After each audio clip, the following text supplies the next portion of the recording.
కాంగ్రెస్ ప్రభుత్వం పొత్తు ధర్మాన్ని పాటించడం లేదంటూ కొత్తగూడెం సిపిఐ ఎమ్మెల్యే చేసిన వ్యాఖ్యలు ఇప్పుడు రాజకీయ వర్గాల్లో చర్చనీయాంశంగా మారాయి.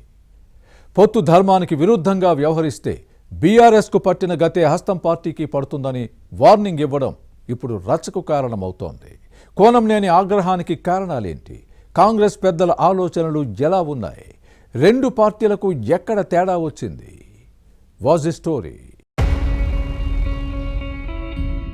తమ్ముడు తమ్ముడే, పేకాట పేకాటే అన్నట్టుగా ఉంది కాంగ్రెస్ మిత్రపక్షం సిపిఐ వ్యవహారం. ఎన్నికల్లో పొత్తు పొత్తే, ప్రభుత్వంపై విమర్శలు విమర్శలే అన్నట్టుగా ఎర్రన్నల తీరుంది. కాంగ్రెస్ పొత్తు ధర్మాన్ని, స్నేహ బంధాన్ని పాటించడం లేదు అన్నది కొత్తగూడెం సిపిఐ ఎమ్మెల్యే కూనంనేని సాంబశివరావు మాట. ఈ నెల 6న సిపిఐ ప్రజా చైతన్య యాత్రను ప్రారంభించిన ఈ శాసనసభ్యుడు కాంగ్రెస్ ప్రభుత్వ విధానాలపై నిప్పులు చెరగడంతో తెలంగాణ రాజకీయాలు హీటెక్కాయి. బీఆర్ఎస్ ప్రజా వ్యతిరేక పాలన నుంచి ప్రజలను కాపాడేందుకు కాంగ్రెస్ తో చేయి కలిపిన విషయాన్ని గుర్తు చేశారు. కానీ రెండు ప్రభుత్వాలకు పెద్దగా తేడా లేదు అన్నది ఈ నేత మాట. పొత్తు ధర్మాన్ని పాటించకపోతే కారు పార్టీకి పట్టిన గతే కాంగ్రెస్ కు పడుతుందని కూనంనేని సాంబశివరావు ఇచ్చిన స్వీట్ వార్నింగ్ హస్తం పార్టీలో కలకలం సృష్టించింది. ఎన్నికల్లో సీట్ ఇచ్చారని విధానపరమైన అంశాల్లో రాజీ పడబోమని ఈ శాసనసభ్యుడు చెప్పడాన్ని పరిశీలిస్తే ఎక్కడో తేడా కొడుతున్నట్టే కనిపిస్తోంది. ముఖ్యమంత్రి రేవంత్ రెడ్డితో కొత్తగూడెం సిపిఐ ఎమ్మెల్యే కూనంనేని సాంబశివరావుకు మంచి సంబంధాలున్నాయి. నియోజకవర్గ అభివృద్ధికి నిధులు తెచ్చుకుంటున్నారు.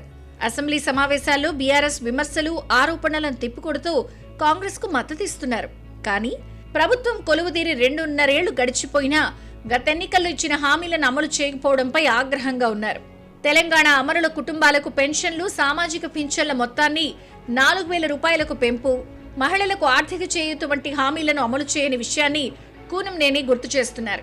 ఇక సిపిఐ కంచుకోట కొత్తగూడెం రాజకీయ వ్యవహారాల్లో ఓ మంత్రి పెత్తనం పెరిగిపోవడాన్ని ఈ శాసనసభ్యుడు సహించలేకపోతున్నారు. తన నియోజకవర్గంలో మంత్రి పొంగులేటి శ్రీనివాసరెడ్డి వేలు పెడుతున్నారని గతంలోనూ ఈ ఎమ్మెల్యే తప్పుపట్టిన విషయాన్ని గుర్తుపెట్టుకోవాలి. పొంగులేటి పెత్తనం మింగుడు పట్టలేదు.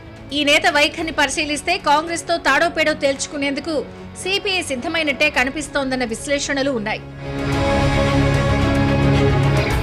కొత్తగూడెం నియోజకవర్గంలో పోలీసులతో పాటు ఇతర శాఖల అధికారులు పోస్టింగ్ల వ్యవహారంలో మంత్రి పొంగులేటి శ్రీనివాసరెడ్డి జోక్యం చేసుకోవడాన్ని సిపిఐ శాసనసభ్యుడు తప్పుపడుతున్నారు. మున్సిపల్ కార్పొరేషన్ ఎన్నికల్లో కాంగ్రెస్ సిపిఐ పొత్తు బంధానికి బ్రేక్ పడి ఎవరికి వారు సొంతంగా పోటీ చేయడానికి పొంగులేటే కారణము అన్నది కామ్రేడ్స్ మాట. రెండు పార్టీలు ఢీ అంటే ఢీ అన్నాయి. ఇక్కడున్న 60 డివిజన్లలో కాంగ్రెస్ సిపిఐ 23 స్థానాల చొప్పున గెలుచుకుంటే బీఆర్ఎస్ 8 చోట్ల విజయం సాధించింది. మేయర్ పీఠం మ్యాజిక్ ఫిగర్ 31 మంది కార్పొరేటర్ల మార్క్ లేకపోవడంతో సమస్య వచ్చింది. బీఆర్ఎస్ 8 మంది కార్పొరేటర్లు మద్దతు సిపిఐకేనని car party working president KTR ప్రకటించడంతో కాంగ్రెస్ కంగుతింది. దీంతో ముఖ్యమంత్రి రేవంత్ రెడ్డి చొరవ తీసుకుని మేయర్ పదవిని సిపిఐకి, డిప్యూటీ పోస్టును కాంగ్రెస్ కు ఇచ్చే విధంగా సర్దుబాటు చేయడంతో సమస్య కొలిక్కొచ్చింది. దీంతో కాంగ్రెస్ కే మేయర్ పీఠం కావాలి అని పట్టుబట్టిన మంత్రి పొంగులేటి శ్రీనివాసరెడ్డికి భంగపాటు తప్పలేదు. ఆ తర్వాత కొంతకాలం సైలెంట్ గా ఉన్నారు ఈ మినిస్టర్. కానీ మళ్లీ ఈ మధ్య కొత్తగూడెం నియోజకవర్గంలోని అన్ని వ్యవహారాల్లో పొంగులేటి జోక్యం పెరిగిపోయిందనే విమర్శలు వస్తున్నాయి. దీంతో ఎర్రన్నలు కన్నెర్ర చేస్తున్నారు. కొత్తగూడెం సిపిఐ ఎమ్మెల్యే కూనంనేని సాంబశివరావు ఆగ్రహంతో రగిలిపోవడానికి గల కారణాలపై కాంగ్రెస్ ఆరా తీస్తోంది. ఇందుకు పొంగులేటే కారణమైతే సర్ది చెప్పే అవకాశం ఉందని హస్తం పార్టీ నేతలు భావిస్తున్నారు. ఒక మంత్రి కోసం కష్టకాలంలో కలిసొచ్చిన మిత్రపక్షాన్ని వదులుకుంటే రాజకీయంగా నష్టమని కాంగ్రెస్ పెద్దలు అంచనా వేస్తున్నారు. 2023 ఎన్నికల్లో సిపిఐ కొత్తగూడెంలో పోటీకే పరిమితమైన రాష్ట్ర వ్యాప్తంగా కాంగ్రెస్ కు మద్దతు ఇవ్వడం కలిసొచ్చింది. అటువంటి పార్టీని దూరం చేసుకోరాదని ముఖ్యమంత్రి రేవంత్ రెడ్డితో పాటు టీపీసీసీ పెద్దలు భావిస్తున్నారని కాంగ్రెస్ వర్గాల్లో వినిపిస్తోంది. కొత్తగూడెం మున్సిపల్ కార్పొరేషన్ ఎన్నికల్లో సత్తా చాటిన సిపిఐ సింగరేణి కాలరీస్ గుర్తింపు యూనియన్ ఎన్నికల్లోనూ పట్టు నిలుపుకునే ప్రయత్నంలో ఉంది. బొగ్గు గనుల్లో సిపిఐ అనుబంధ ఏఐటీయూసీ గుర్తింపు కార్మిక సంఘంగా కొనసాగుతోంది. ఈ మొత్తం వ్యవహారంలో భవిష్యత్తు పరిణామాలను పరిశీలించాలి.